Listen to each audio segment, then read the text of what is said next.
അമ്മാവ ഇവിടെ വന്നേ, ഞാൻ കാണാനിരിക്കായിരുന്നു. എന്തേ ഇതെന്താ സംഗതി? എന്തേ വീട് വാടകയ്ക്ക് കൊടുക്കാൻ പോവാന്ന് പറഞ്ഞു? ആ അതെങ്ങനെ ശരിയാവും? നമ്മളൊന്നും അറിഞ്ഞില്ലല്ലോ. അതിനെന്താ പതുപ്പന്നെ വെറുതെ പൂട്ടിട്ട് എന്താ കാര്യം? വാടകയ്ക്ക് കൊടുത്താൽ കാശിട്ടില്ലേ? അവിടെയല്ലേ അമ്മാവനും അമ്മ ഇപ്പൊ താമസിക്കുന്നത്, പിന്നെ വാടകയ്ക്ക് കൊടുക്കാന്? എടി ചേച്ചി നാളെ മറ്റന്നാളെ അങ്ങോട്ട് ആലപ്പുഴയ്ക്ക് പോവാ അവന്റെ അടുത്തേക്ക്. ആ പിന്നെ അത് പൂട്ടിട്ട് കിടന്നിട്ട് എന്താ കാര്യം? അപ്പൊ വാടകയ്ക്ക് കൊടുത്താ എന്താ? ഞാനാ പറഞ്ഞു കനകനോട് ഇങ്ങനെ ഒരു നല്ല ഫാമിലി ഉണ്ട്, അത് വാടകയ്ക്ക് കൊടുക്കാന്ന്. അപ്പൊ ഞാൻ അഡ്വാൻസ് കൊടുത്തു, ഇന്ന് അവര് വരുന്നു പറഞ്ഞു. അപ്പൊ വൃത്തിയാക്കാൻ വേണ്ടി വന്നാ ഞാൻ. അമ്മേ ആ പറഞ്ഞാ ശരിയാ, വീട് വാടകയ്ക്ക് കൊടുക്കാൻ പോവാന്ന് തീരുമാനിച്ചാ? ഞാൻ അവനോട് പറഞ്ഞപ്പോ പറഞ്ഞു അമ്മാവൻ എന്താ വെച്ചാ ചെയ്തോ പറഞ്ഞു. അപ്പൊ തിരക്കടില്ലാത്തൊരു ഫാമിലിയെ കണ്ടപ്പോ അതാണ്ട് കൊടുക്കാച്ചു. കനകം പറഞ്ഞ പിന്നെ അവൻ എന്റെ പോലെ ഒന്നല്ല, ഞാൻ പറഞ്ഞ കേൾക്കണോനെ അവൻ സമ്മതിച്ചു. ആൾക്കാരെയൊക്കെ നല്ലപോലെ തിരക്കി നല്ലവർ തന്നെയല്ല, പിന്നെ ഇറങ്ങിപ്പോകാൻ നേരത്ത് ഇവിടെ പൈസക്കൊന്നും നിൽക്കരുത്. ചേച്ചി അതൊന്നും ഇല്ല, ഞാൻ സ്വതവേ ഇത് വാടകയ്ക്ക് കൊടുക്കാൻ താല്പര്യമില്ല. മറ്റേ ആര് വന്നാലും ഇപ്പൊ ചാടി കളിച്ചോണ്ടാണല്ലോ, അവിടെ തല്ലും പിടിയാന്ന്. ഇതിപ്പോ അങ്ങനെയൊന്നും ഉണ്ടാവില്ല. ഒരു പാവപ്പെട്ട കുടുംബം ഞാൻ അറിയണതാ. ഒരു അമ്മയും മകനേ ഉള്ളൂ. മകനൊരു 20 വയസ്സുണ്ടാവും.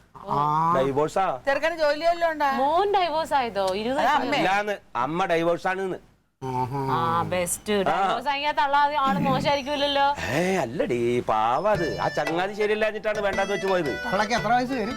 അതൊരു 10-55 വയസ്സ് വരും. അതൊക്കെ എന്തിനാ നമ്മള് നോക്കണം? നമുക്ക് വാടക കിട്ടിയാ പോരെ.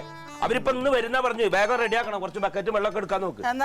അതെ, ഞാനൊരു ഐഡിയ പറയാം. നമ്മളിപ്പോ ആ വീട് വാടകയ്ക്ക് കൊടുക്കണേന്നും നമ്മളെല്ലാരും കൂടെ സന്തോഷത്തോടെ നമുക്ക് ആ വീട്ടിൽ താമസിച്ചിട്ട് നമുക്ക് ഇത് വാടകയ്ക്ക് കൊടുത്താൽ ആ വാടക നമുക്ക് വാങ്ങാമല്ലോ. അത് നടക്കില്ല, കനകന്റെ വീടല്ലേ, അത് അവൻ കൊടുത്തോളും.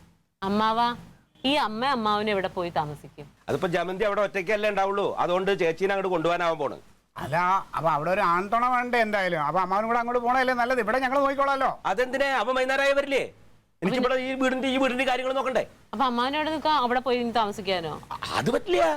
പിന്നെ ഇവിടെ നമ്മൾ കൊടുക്കുമ്പോ ഇവിടെ ഒരു കണ്ണ് വേണ്ടേ? അവിടെ ഒരു അമ്മയും മകനല്ലേ ഉള്ളൂ. എന്റെ റൂം അവിടെ ഒഴിഞ്ഞു കിടക്കല്ലേ, ഞാൻ അവിടെ കൂടിക്കോളാന്ന്. ഇവിടെയോ? ഇവിടെ താമസിക്കാന്ന് വാടകക്കാരുടെ കൂടെ? അതെങ്ങനെ ശരിയാവും? വേണ്ട വേണ്ട, ഇവിടെ താമസിക്കാലോ. അല്ല, അതുകൊണ്ടാണല്ലോ ഞാൻ പറഞ്ഞത് നമുക്ക് അവിടെ താമസിക്കാം, ഇത് വാടകയ്ക്ക് കൊടുക്കാം. നീ ഒന്നും മിണ്ടാതിരിക്കണ അവിടെ. നിങ്ങൾ അതൊന്നും പറയണ്ട. അത് അത്ര നല്ല തറവാട്ടുകാരാണ്, ഒരു പ്രശ്നം ഉണ്ടാവില്ല. പിന്നെന്താ? നീ നിന്റെ വീട് ഇല്ലാതാക്കി കളയാതെ നീ അങ്ങോട്ട് പോയിരുന്നില്ല. അല്ല, അതിപ്പോ ഞാൻ പോയി നോക്കിയാ പോരെ. ആഗ്രഹിച്ചു പോയി, അതാണ്. അല്ല, ആ സ്ത്രീ ഇങ്ങനെ ഒരു വീട്ടിൽ താമസിക്കണമെന്ന് ആഗ്രഹിച്ചു പോയി, അതുകൊണ്ടാണ്. അവൻ വാക്ക് പറഞ്ഞത്. അതെ, പിന്നെ നമ്മള് വാക്ക് പറഞ്ഞത് ഇതുവരെ പാലിക്കാതിരുന്നിട്ടില്ലല്ലോ. എന്നാ നീ ഒരു കാര്യം, ഈ 12,000 രൂപ വാടക കിട്ടാനാണെങ്കിൽ ആ പൈസ ഞാൻ കൊടുത്തേനെ. ഞാനിവിടെ ഒരു തയ്യക്കട ഇടാം. അയ്യോ എന്റെ പൊന്നെ ദൈവമേ, അത് നന്നായിരുന്നു.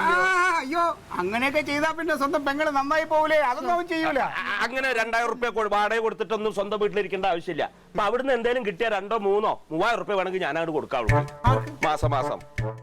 ആ ബുദ്ധിമുട്ടിനല്ലേ അത് പൂട്ടി കിടക്കണ നേരം ഇന്ന് കിട്ടുന്ന വാടക നീ എടുത്തോ. അല്ല അതെ, അവൻ വാക്കിന് വിലയുള്ളവനാ. തച്ചോളി ഓതാനെ ചെറുമോനല്ലേ നിൽക്കണത്, കൊടുത്ത വാക്കിന് വിലയെ കുറിച്ച് പറയാം. അതുകൊണ്ട് എന്നോട് അതൊന്നും പറയണ്ട. അല്ല, ഞങ്ങൾ പണ്ടേ വാക്കിന് വലിയ വിലയാണ്. അങ്ങനെ പറഞ്ഞു കൊടുക്കുക അവർക്ക് അറിയില്ല. അതെ, ബക്കറ്റും വെള്ളം തുണിയൊക്കെ ആയിട്ടാണ് വന്നാൽ അത് വൃത്തിയാക്കണം. വേഗം പറഞ്ഞ അറിയില്ല ഒരു. അതെ അമ്മ, ഇതിൽ എന്തോ ഒരു വലിയ ഉടായ്പിന്റെ മണം എനിക്ക് തോന്നുന്നു. എന്തോന്ന് ഉടായിപ്പ്?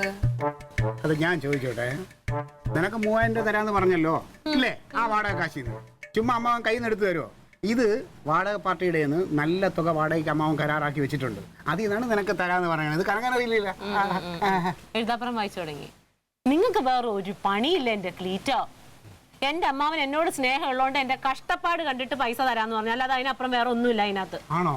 അങ്ങനെയാണെങ്കിലേ കുറെ നാൾ മുമ്പ് അമ്മാവന്റെ ആ ഓഹരിന്ന് കുറച്ച് നിനക്കും തരാന്ന് പറഞ്ഞിട്ടുണ്ടല്ലോ, അതങ്ങോട്ട് എഴുതി തരാൻ പറ. അത്ര സ്നേഹമുള്ള മനുഷ്യന്റെ അടുത്ത് കാണട്ടെ. വാടക കാര്യം പറഞ്ഞ് സ്ഥലം എഴുതിക്കണ കാര്യം വരെ എത്തിയല്ലോ. മാർക്കേ കൂടെ നിങ്ങൾക്ക് എവിടെ തൊട്ടാലും ചെലവോ എന്റെ ക്ലീറ്റോ. നിങ്ങള് ആ കുടം ചടുക്കി അവിടെ മനുഷ്യൻ നിക്കണേന്റെ അടുത്ത് ഇത് കുടം കൊണ്ട് വെച്ചിട്ട് ഞാനാ കുഴപ്പക്കാരൻ. പോയി വെള്ളം കോരിക്കൊണ്ട് വാ. മോട്ടർ ഓൺ ചെയ്യും. എന്ത് മോട്ടർ ഇടാൻ? മോട്ടർ നന്നാക്കണം. അത് കേടാന്ന് എത്ര നാളായി പറയണ ഞാൻ. നന്നാക്കിയില്ലേ? അരക്കുടം മതിയല്ലേ?